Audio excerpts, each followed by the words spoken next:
This little trash to treasure is going to have a very big makeover. Wait until you see her at the end. She's severely damaged, but still stable, so let's rebuild her first, and then we're going to paint. I started by removing the back harp band, the top, the bottom, and then the rebuild started to happen. Don't make fun of that headlamp, that's when the magic starts to happen. I added a new base, I braced it, I added new drawer slides, and then I came in to start on the damages.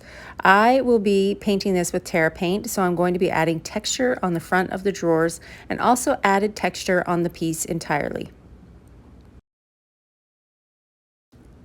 This is the Cozy Sweater stencil, and I'm using Dixie Belle's mud to apply a raised stencil design with a spatula. All I'm going to do is line up that stencil and continue the pattern across the drawer. Once your Dixie Belle mud has dried, you can sand it back to flat. I also did this on the bottom piece that I had to add for a structural support. Let's get to work. The beginning of this piece is going to require Boss. I'm going to use Boss in gray over top of the entire piece to stop any possible bleed-throughs from the tannins.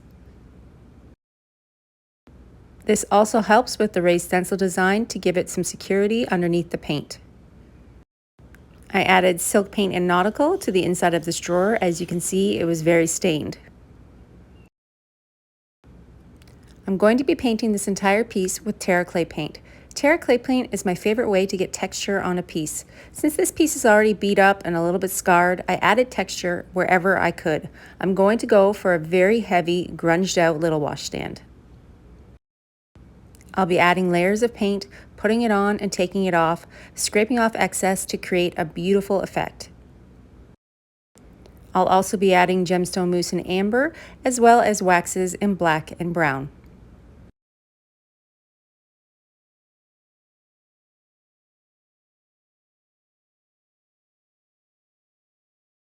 Since I could not repair the top of this washstand, I'm going to be using my saw and cutting new plank boards. I'm going to stain these planks in a combination of Colonial Black and Espresso Gel Stain. I lined them up on the top of the piece, and then this is when I noticed I absolutely hated the new shape. So I traced the front serpentine style of the dresser and cut the top front plank to mimic the actual front of the piece. I drilled down from the top using black screws and then did a small little dry brush on the edges to make it a little bit more aged and worn. I found some old hardware I had in the shed and put that on along with a tiny keyhole, and I was finished. This little washstand went from trash to treasure. I absolutely love her new look. She's worn and scarred, but she still tells a beautiful story. The texture in the Terra clay paint along with that raised stencil design is just perfection. I know that this heavy, grunged out dark look isn't for everybody, but for me, it's a total win, and I love her. From being found in a barn and brought to me free of charge from a local friend, I think that this piece turned out absolutely amazing. And it's a double win since when I took it to the shop, it sold in the first few weeks. So the next time you find something that might be a little bit too far gone, grab your Terra clay paint and give it a try.